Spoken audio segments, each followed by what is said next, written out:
Alkitab berkata bahwa manusia kembali saat dia meninggal. Mengapa? Kita bisa mencari jawabannya melalui kata kembali.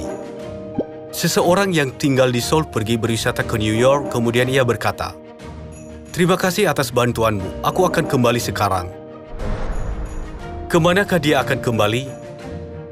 Kalau dia pergi dari New York ke Paris, tempat tujuan baru, dia pasti akan berkata, "Aku akan pergi." Tetapi dia berkata, "Aku akan kembali." Jadi, kita bisa memahami dia akan ke Seoul, tempat asalnya.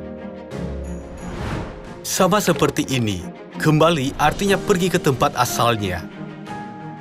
Alkitab berkata bahwa kita kembali ketika kita meninggal, karena kita pergi ke tempat asal mula kita.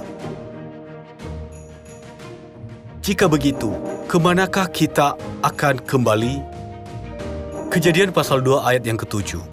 Ketika itulah Tuhan Allah membentuk manusia itu dari debu tanah dan menghembuskan nafas hidup ke dalam hidungnya, demikianlah manusia itu menjadi makhluk yang hidup.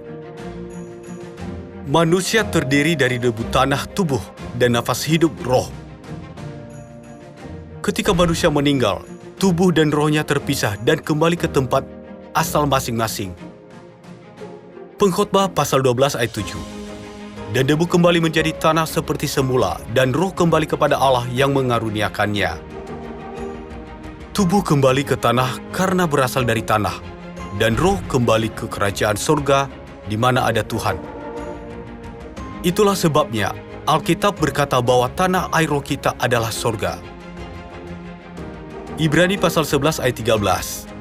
Tetapi sekarang mereka merindukan tanah air yang lebih baik, yaitu satu tanah air surgawi. Jika begitu, kenapa kita datang ke bumi ini dari surga? Lukas pasal 19 ayat 10. Sebab anak manusia datang untuk mencari dan menyelamatkan yang hilang. Matius pasal 9 ayat 13.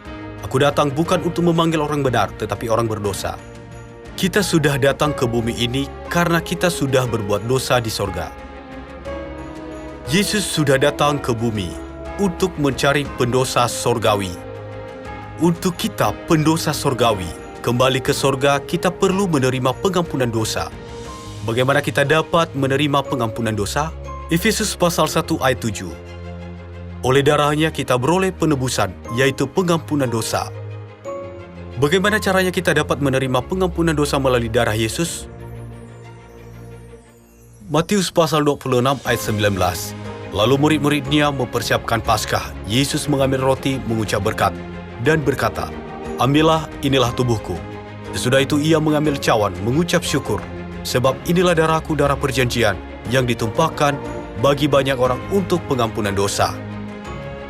Kita bisa menerima pengampunan dosa dengan makan dan minum roti dan anggur Paskah Perjanjian Baru. Mari kita merayakan Paskah Perjanjian Baru dan menerima pengampunan dosa dan kembali ke tanah air surgawi.